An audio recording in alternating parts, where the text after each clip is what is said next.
always. Devotees may come, devotees may go. Devotees may come, devotees may go. But I will be thine always. My Lord, I will be thine always. I may go far, farther than the stars. I may go far, farther than the stars.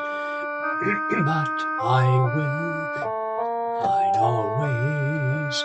My Lord, I will be thine always. When I die, look into my eyes. When I die, look into my eyes. They will mutely say, I will be thine always. My Lord, I will be thine always. Well, friends, it is Thursday, December 17th, and it's time for Whispers from Eternity.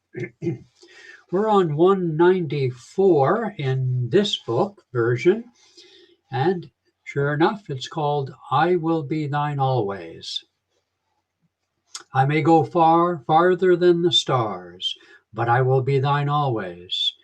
Devotees may come, devotees may go, but I will be thine always.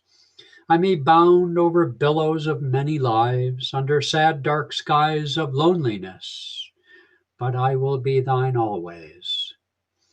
The whole world may ignore thee, engrossed as it is in thy gifts of money, power, and pleasure, mere playthings, but I will be thine always.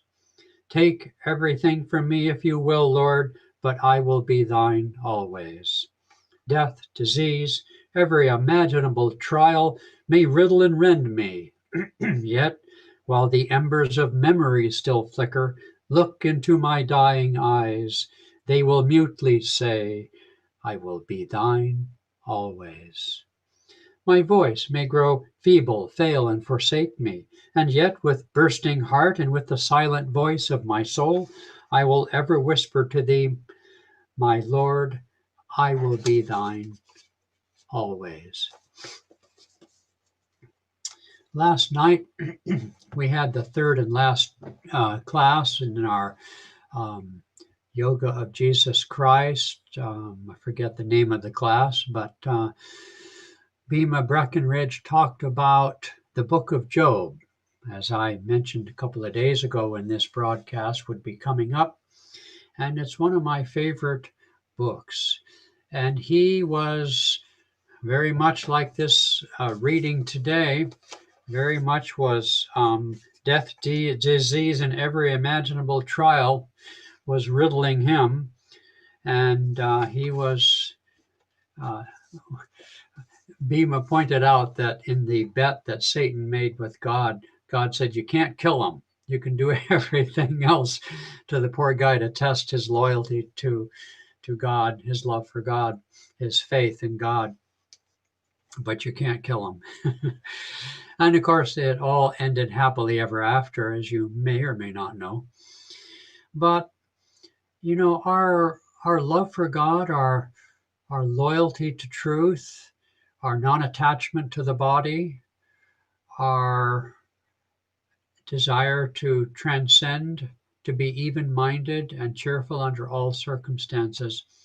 These are tested even if we aren't a devotee. After all, as I keep referring to Lord Buddha, noting that all beings are subject to disease, old age, and death.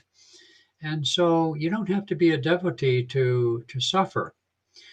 There's a quote from Divine Mother, I don't recall its source, Divine Mother saying, to those who give much in material ways and in terms of comfort and an easy life, I do not give myself. And Yogananda and others have said an easy life, a comfortable life is not a victorious life. Through the many lives that we do have, I'm sure we all have certain lives where we're just rolling along comfortably. Maybe it's success, maybe it's marital happiness, whatever it might be, bursting with health. Yogananda told a very charming story. He told it many times, according to him, uh, of a true devotee um, who upon each of his on his deathbed at the end of each life, he said, "Lord, I love thee, but next time, could I have this?" And then he would next like, "Could I have that?" And finally, after he'd always get what he wanted, but it was always one crochet short, just one string length short of being perfect. And so finally, at this one lifetime, the devotee says, "Lord, I don't want any of that stuff. I just want you." And I think most of us are a long way from that. When we sing, "I will be thine always," our soul certainly sings that. Our soul very much sings that. But our ego and our subconscious and all the cravings and fears that we have, which have been exacerbated during this pandemic time, fear as an emotion triggers other things. Fear triggers a more reactiveness to what people say and what's going on. Interesting that this whole political time in America has come in this year of 2020. And so there's been a lot of intense feelings expressed and other things, quite apart from the death and suffering itself from the virus. So, do I want thee always? Yes, our soul longs. But until our soul can articulate into our conscious mind the weariness of endless rounds of rebirth, the weariness of the playthings of this world to satisfy us, the anguishing monotony is the term that appears in Autobiography of a Yogi. When the soul, not the soul really, but when the ego cognizes the message, the whispers of the soul from eternity, of its anguishing monotony, of endless rounds of rebirth, and every time it's a little different. That's how it fools us, you see. It's the trials are never quite the same, and our desires are never quite the same.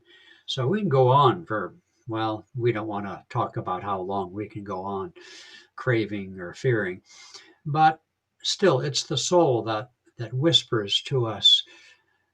Does it whisper to us when everything's comfortable?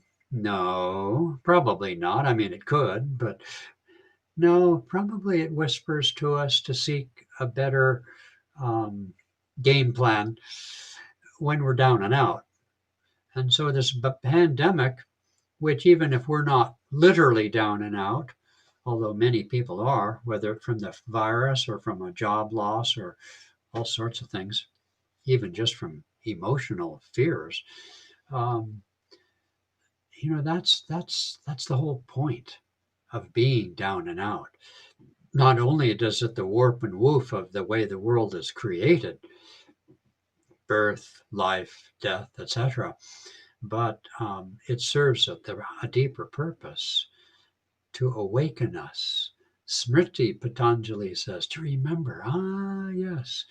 The desire we have for perfection, for perfect happiness, perfect health, perfect success, perfect love, all of these things, they're not wrong. And pursuing these things isn't wrong, it's just not enough. Some would say, it has been said, that until we get what we want, we don't really know that it isn't enough. Well, of course that's true, but I prefer to think of myself as smarter than that. I'd like to think that I could look around and see that you know, success, whatever, pleasure, and so forth, experienced by other people isn't enough. Well, maybe they're right. Maybe I have to find out for myself because I am pretty stubborn, and so are you. Yogananda once said, "I attract stubborn people." What am I laughing at? But anyway, that whisper from eternity that even in the midst of the greatest success, everybody loves us. They just think we're the bee's knees or a cat's meow or whatever. I don't even know what those things are. Bees don't have knees, and I suppose cats do meow, but I don't know what that's supposed to convey. But anyway, um, I think, based on my experience, that even when you're at the top of your game, as some people say, they're just one crochet short, when Yashoda, the stepmother of, or whatever she was, the foster mother of Krishna, tried to tie the little buster up because he was making mischief in her kitchen, eating the curds and whey or cheese or something. She found all the string and rope she could find was always just a little bit short. And it's a little bit short because not only the things of this world never quite fulfill us, but until we reach infinity, we're just always a little bit short of infinity. And so, I will be thine always should be our mantra, our soul call. It could be aligned with our heartbeat. And so, even in the midst of the enjoyment of the playthings, or in the midst of the pain and suffering of death, disease, old age, um, our heart still beats until the end. And that heartbeat is, so far as I'm concerned, is the heartbeat, the soul call for perfection. And the knowledge in that soul call that I will be thine always, that perfection exists in transcendence. It's not that there's anything wrong with this world, but the point of this world is to wake up. It's a dream. To wake up and realize it's a wonderful play. Yeah, it's got its, terrible parts, but what sort of a play would we enjoy that didn't have, tragedy and didn't have things to overcome? That's what makes it interesting. Come on, guys, get with it. Now, I can say that right now, but a few months ago, when I was suffering greatly with sciatica and a pinched nerve or whatever I had, something disc in my back, it wasn't quite so much fun. But still, even in that intensity of that pain, like pinching your skin or scratching a mosquito bite, there's something there, right? There's this kind of a weird pleasure. I will be thine always. This is what the Christ child says to us, that in those beautiful eyes of infinity, in that golden glow that surrounded the Christ child, this is the glow of infinity, the promise of immortality, the reminder that we are children of the infinite, and that in our souls nothing and no one can harm us, that joy is ours from eternity. We are as old as God, and we are God's children. Let us share that joy, which is the joy of Christmas, the joy of the spirit of Christmas. Let us share that joy now, in this season and in all seasons. No matter what may come, death, old age, or disease, and they will come if haven't come already, they will come certainly. See yourself as infinite. Visualize infinity. I mean, if you can't resort to spiritual teachings, resort to the teachings of quantum physicists and astrophysicists. They're all saying more or less the same thing. We're spaced out. We're all space. We're nothing. You are nothing. As an ego, I am nothing. As a lover of God and expressing love, I am everything.